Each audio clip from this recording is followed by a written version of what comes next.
नमस्ते, सदावत्सले मातृभूमि, जय हिंद। दोस्तों दुनिया भर में जब भी किसी सेना प्रमुख की नियुक्ति होती है, यानी कि आर्मी जनरल की नियुक्ति होती है, तो उसके सर पर कांटों का ताज होता है। और ये जो कांटों भरा ताज होता है उसमें देश को वास्तविक खतरों से बचाना, इसके अलावा देश की नेशनल सिक्योरिटी को इंश्योर करना होता है। और इस तरीके की कई चुनौतियां और आती है आर्मी जनरल्स के पास।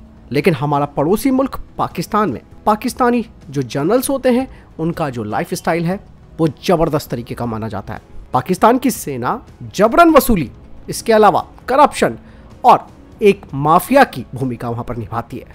इसके अलावा दोस्तों आपको मालूम है कि पाकिस्तानी सेना का इतना बड़ा रोल होता है, वो देश की गद्दी पर किसको बिठाती है और किसको हटाती है, ये सारा काम पाकिस्तानी सेना जनरल के हाथ में होता है। पाकिस्तानी जनरलों के अगर आप रिकॉर्ड खंगाल कर देखेंगे तो वहां पर आपको साफ तौर पर दिख जाएगा कि पाकिस्तानी सेना ने क्या काम काज किया हुआ है। अभी हाल ही में जनरल कमर जावेद बाजवा, इनके बारे में एक बड़ा खुलासा हुआ जिसमें कहा गया कि जनरल बाजवा आर्मी जनरल रहते हुए इनके पास एक बड़ी प्रॉपर्टी भी जमा हुई। इस बारे में पाकिस्तान के अंदर से खबर तो आनी नहीं थी, लेकिन पाकिस्तान से बाहर एक वेबसाइट है फैक्ट फोकस, उसने अपनी एक रिपोर्ट जारी की और इस रिपोर्ट में जनरल कमर जावेद बाजवा और उसके परिवार का जो भी फाइनेंशियल और टैक्स इंफॉर्मेशन थी उसकी जानकारी का खुलासा किया। और इस रिपोर्ट के बाद जनरल बाजवा की फैमिली के द्वारा जो ये ढेर सारा पैसा इकट्ठा किया गया, और आर्मी जनरल रहते हुए इतना पैसा इकट्ठा करना, चाहे उनकी फैमिली क्यों नहीं है, वो एक बड़ा सवाल यहाँ पर पाकिस्तान के ऊपर उठाता है। लेकिन दोस्तों पाकिस्तान में जनरल बाजवा की इन्वेस्टिगेशन की बजाय उनके फैमिली की, यानी कि उनके परिवार की टैक्स की जानकारी और कुछ अनवारंटेड लीकेज थे, उसकी जांच के आदेश दिए गए, जो कि कहीं ना कहीं इस बात की ओर इशारा भी करता है कि वहाँ की संस्थाएं कितनी डरती हैं पाकिस्तानी सेना से। अब बाजवा के बाद जनरल मुनीर साहब आ चुके हैं।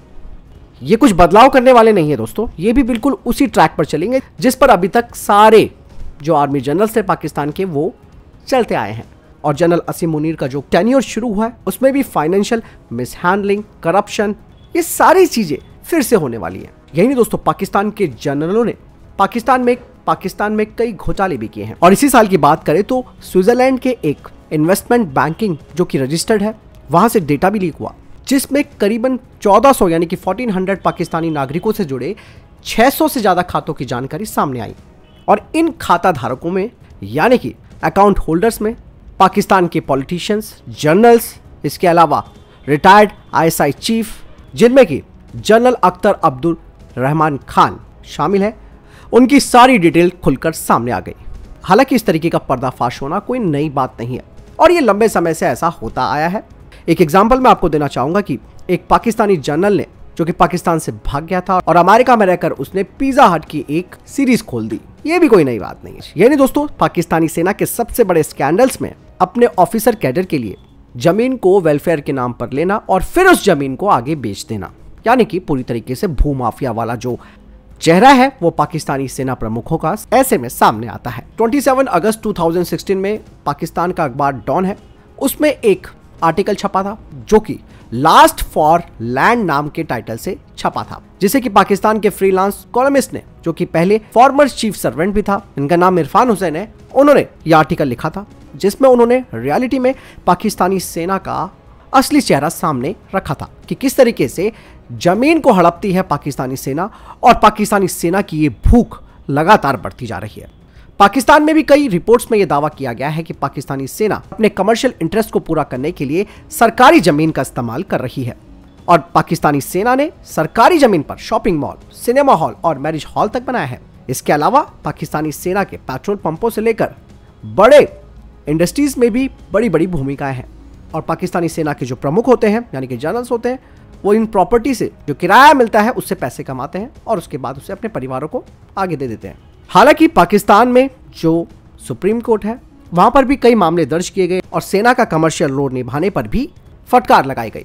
और यही नहीं दोस्तों, पाकिस्तान जहां एक तरफ एक गहरे इकोनॉमिक क्राइसिस में उतर चुका है, ऐसे में पाकिस्तानी सेना अधिकारियों को टैक्स पेयर के द्वारा जो जमीन दी गई है उनकी कीमत भी लाखों में है।